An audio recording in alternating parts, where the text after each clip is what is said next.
Icy roads and freezing temperatures are making every call more dangerous for first responders. In Tyler, firefighters at Station 1 have been busy answering emergency calls while trying to navigate hazardous conditions.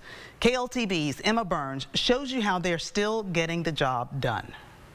While many are staying home and avoiding the icy roads, firefighters at Tyler Station 1 say the emergencies don't stop for the weather, and neither do they.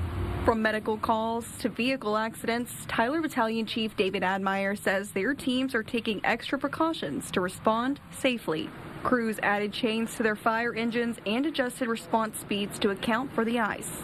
We're getting there safely and slow, a little bit slower, but getting there safely. Stopping these heavy trucks anytime is sometimes difficult, but especially on ice, so we have to be extra careful. Overnight freezing temperatures are expected to keep roads hazardous into the morning hours. Admire says they've also seen an increase in slip and fall injuries as sidewalks and driveways turn to ice. As the weather gets cold again tonight, obviously the roads will refreeze, whatever's left on the road, so be mindful of that and stay home if at all possible.